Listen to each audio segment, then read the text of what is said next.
7h30 da manhã, estamos de volta ao vivo para toda Santa Catarina. Muito bom dia para você que está chegando agora. Seja bem-vinda, seja bem-vindo. Muito obrigada a você que nos acompanha desde as 6h30 da manhã. Vamos juntos até as 8h40. E hoje, na série de entrevistas com os candidatos ao Senado, eu entrevisto o Luiz Barbosa Neto do Novo. Candidato, muito bom dia, obrigado por ter aceitado o nosso convite. A partir de agora, o senhor tem 15 minutos para dividir com o nosso telespectador as suas propostas para Santa Catarina. Bom dia, Márcia.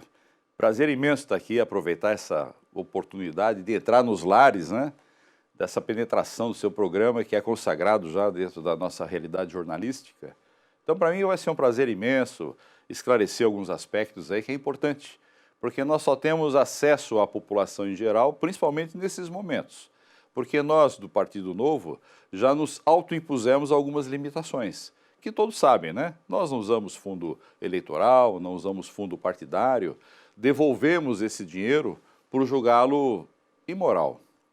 E para dar o exemplo do que nós falamos, nós temos essa dificuldade, mas nesses momentos a população irá nos conhecer melhor aí e poderemos esclarecer muitos aspectos. Candidato, 70 anos de vida, corrija-me se eu estiver equivocada. 70 anos de vida, muito bem vividos, viu, Márcia? Se alguém não me conhece, né, porque olha, 45 anos fazendo cirurgias de pessoas que eu gosto muito, que vivem na minha vida agora através da visão que enxerga melhor. Mas o que eu constato é que são 45 anos de profissão, mas eu trabalho há mais de 50 anos, porque eu já, na minha condição de aluno de faculdade, eu dava aulas para custear a minha faculdade. Então, são 45 mais 7, 52 anos de trabalho. E não pretendo parar de trabalhar, porque eu gosto de trabalhar. O trabalho enobrece, o trabalho engrandece, e a minha profissão eu faço as pessoas enxergarem, quer dizer, eu ganho para fazer a pessoa enxergar. É uma dádiva profissional isso daí, não é?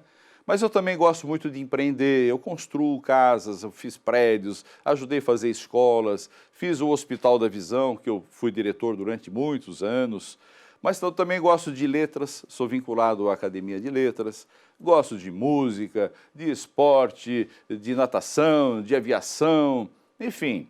A vida para mim é uma grande oportunidade de viver várias vidas em uma vida só. E chegando nesses meus 70 anos, eu resolvi colocar essa experiência adquirida a serviço da população.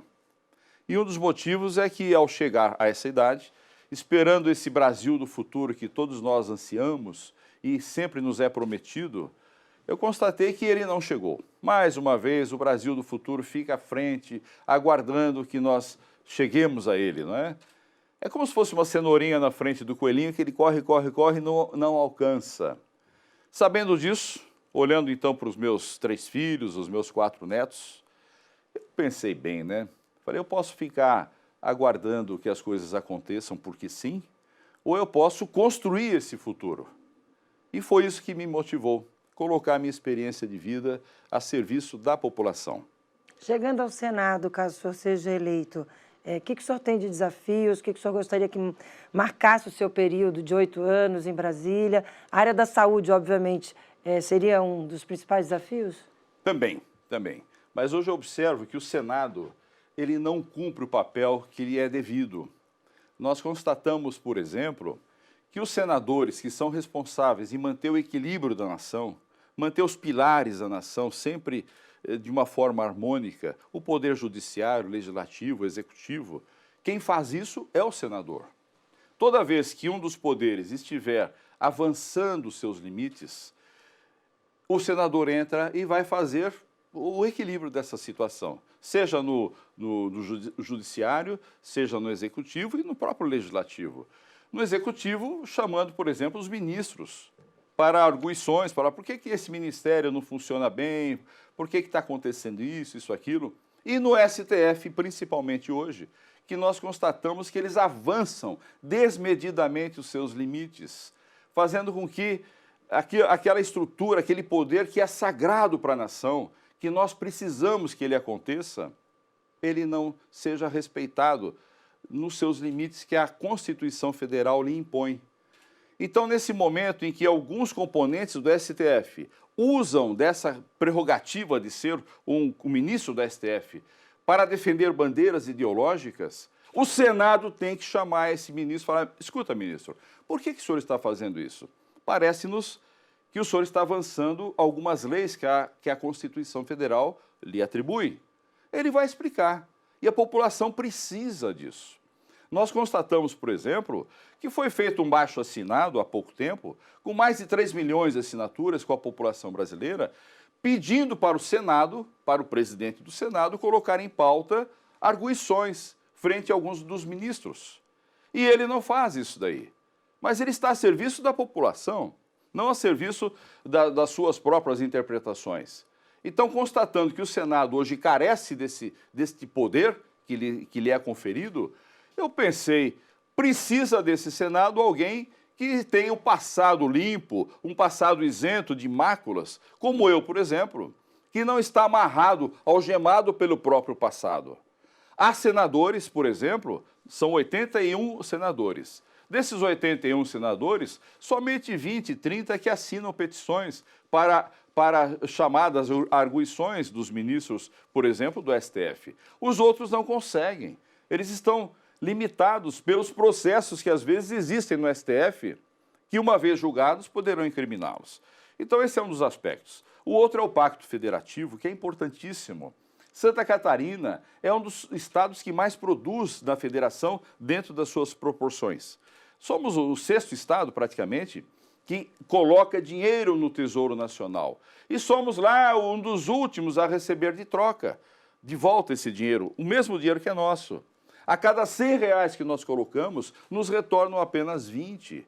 Isso faz com que o Estado, a federação, o Estado catarinense se veja sucateado, por exemplo, nas suas estradas, nos seus hospitais, cidades como, por exemplo, Joinville, colocando todos os seus esforços de arrecadação para manter um hospital. Por quê? Porque falta dinheiro dentro dos seus cofres. Dinheiro que já é nosso, que nos obriga a ir lá em Brasília mendigar o dinheiro que já é nosso.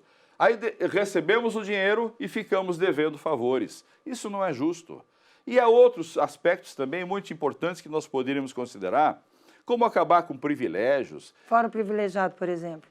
Fórum privilegiado é uma coisa horrorosa. Isso é um tapa na cara do brasileiro. Fazer com que as pessoas que têm problemas, pendências jurídicas, fiquem escondidas atrás de mandatos políticos. Isso não existe. Deveria ter um foro privilegiado, talvez para o presidente. O resto, todo mundo tem que respeitar as leis. Unificação das eleições e número de partidos políticos. Seu pensamento com relação a isso? Essas revisões políticas, administrativas, tributárias, nós temos que fazer uma revisão completa. O Brasil, o parlamento brasileiro, ele nos causa uma despesa, é o 2º parlamento do mundo em gastos. Nós perdemos apenas para os Estados Unidos. A maior nação do globo gasta mais do que o Brasil. O resto ninguém mais gasta. Temos que rever essa quantidade absurda de candidatos, de deputados. O senhor unificaria as eleições, o processo eleitoral de agora com o municipal, por exemplo? Seria inteligente, seria inteligente. Pouparíamos recursos econômicos, tempo. Poderíamos até aumentar o prazo de validade, o prazo de gestão de cada candidato para 5 anos e até rever essa questão de reeleição que o próprio Partido Novo já se autoimpôs. Nós, o Partido Novo, por exemplo, além de nós não repetirmos, além de 2 vezes um cargo, nós terminamos a gestão daquele cargo que a população nos deu em confiança. Isso também tem que ser observado para os candidatos profissionais que usam a política para fazer daquilo uma escada para atingir certos objetivos. E outra coisa também que nós temos que rever nessa reavaliação dos privilégios é o fundão eleitoral, o fundão partidário. Eu não autorizo, a população não autoriza os candidatos a usarem o nosso dinheiro público, que foi colocado em confiança nos cofres da nação, para a segurança, saúde e educação, infraestrutura também. Mas os candidatos hoje se auto-autorizaram gastar 4 bilhões e 900 milhões do nosso dinheiro, que equivale a 2,5 vezes o orçamento de Florianópolis, da cidade, do município de Florianópolis, que são gastos em 45 dias. Eu não autorizei, o senhor aí em casa não autorizou. Os deputados e senadores se autorizaram. Isso não é justo. É por isso que nós temos essas carências dentro da estrutura de saúde, segurança e educação. Fundão é roubo. Não votem em quem usa fundão. Nós somos exemplos disso daí. Isso nos custa sacrifício. É difícil você pegar o dinheiro, devolver o dinheiro e usar o seu próprio dinheiro na sua campanha. Isso agora, nesse momento, que as coisas de divulgação são necessárias, nós perdemos muito. As pessoas quase não nos conhecem. Mas nós queremos fazer o certo pelo caminho certo. Não queremos fazer o certo de maneira errada para depois nos confundirmos com outras linhas partidárias. Fundão eleitoral, nós bradamos aos quatro ventos. Fundão é roubo. Criminalidade, combate à criminalidade, o senhor lutaria e buscaria por leis mais rígidas, e a sua opinião com relação à maioridade penal? A prisão em segunda instância é um dever moral que ela aconteça, né? Hoje nós observamos que a coisa está tão tergiversada, tão conturbada, que a pessoa é julgada na primeira instância, segunda instância, depois recorre da segunda instância e vai. Quando chega no STF, então é festa ali, então nada acontecerá. Eu sou a favor, absolutamente a favor da prisão de segunda instância. E a outra pergunta que você... Maioridade penal, redução ou não? Não, é o jovem, hoje em dia, com tantas informações, que ele é capaz de votar, é capaz de cometer crimes hediondos até. Nós temos que baixar essa maioridade, não é? Em países desenvolvidos, assim, primeiro mundo, essa maioridade chega a 16 anos até a 14 anos. Temos que avaliar essa questão para ver até que ponto o brasileiro comportaria essa redução da maioridade penal. Sem dúvida alguma, é uma bandeira nossa, sim. Estabilidade dos servidores públicos, a sua opinião, a favor ou contra? Olha, além dessa questão meritocrática que não é respeitada dentro dos ambientes públicos, nós temos que rever também outros privilégios. Aposentadorias precoces. Eu, por exemplo, eu tenho 70 anos, eu estou aposentado com R$2.000. Eu contribuí a minha vida inteira, continuo trabalhando, não tenho questão nenhuma sobre isso. Mas eu observo que dentro da estrutura pública, há algumas questões, algumas leis que foram criadas ao longo dos anos que permitem que, às vezes, um funcionário se aposente com 47 anos, com grandes salários, depois continue trabalhando, acumulando valores. Temos que rever e colocar no mundo oficial, no mundo da estrutura do governo, a meritocracia. Quem faz muito tem que ganhar mais. Quem faz menos tem que ganhar menos, como é na realidade do mundo. Quem não faz nada deveria ser retirado da estrutura de trabalho. Então, público. Sem estabilidade, demissão. Sem dúvida, né? Sem dúvida. Não é nada mais justo. A pessoa não pode se esconder atrás de um cargo, não fazendo nada e recebendo quem faz muito, como quem faz muito. Isso é um desestímulo para quem faz muito e uma injustiça para quem nada faz. Candidato, a sua expectativa e a sua opinião com relação a privatizações? Olha, nós temos um lema do privatiza tudo, né? O que eu observo é que toda vez que o governo entra para organizar uma estrutura, conduzir uma estrutura, a coisa não vai bem. Nós, por exemplo, tivemos um representante liberal que entrou no governo para a privatização. Foi convidado para fazê-lo e viu que eram 180 empresas governamentais a serem privatizadas.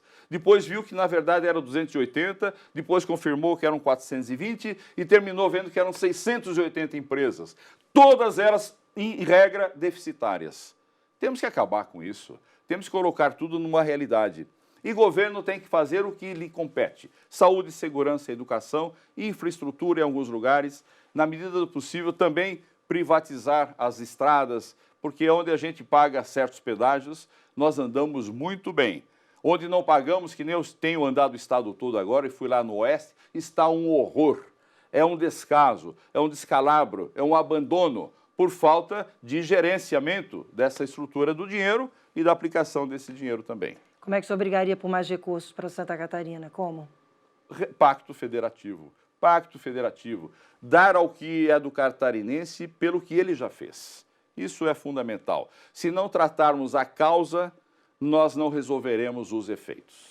Candidato, a partir de agora, o senhor tem 30 segundos para as suas considerações finais. Por favor, a câmera é toda sua. Senhores, eu represento o Novo. O Novo é aquele partido, é aquele movimento que recusa dinheiro público, é aquele que não faz conchavos, não faz coligações espúrias, ofensivas, não está vinculado a ideologias fracassadas, que onde passam exterminam com a felicidade, as pessoas emagrecem, comem os seus próprios cachorros. Nós simplesmente queremos fazer para a população o que nós fazemos nas nossas residências. Quem trabalha sabe como é difícil ganhar. Então eu coloco meu nome à sua disposição. Luiz Barbosa, Novo, número 300. Dia 2 de outubro, espero vocês lá nas urnas. Candidato Luiz Barbosa Neto, muito obrigada pela entrevista. Um bom dia para o senhor, até uma próxima oportunidade. Obrigado, jornalista. Muito obrigado. Vamos lá, gente. Amanhã a gente vai receber aqui Hilda Deola, do PDT. Estou indo rapidinho para o intervalo e volto com a SC no ar com outras notícias para vocês que nos acompanham. Até já.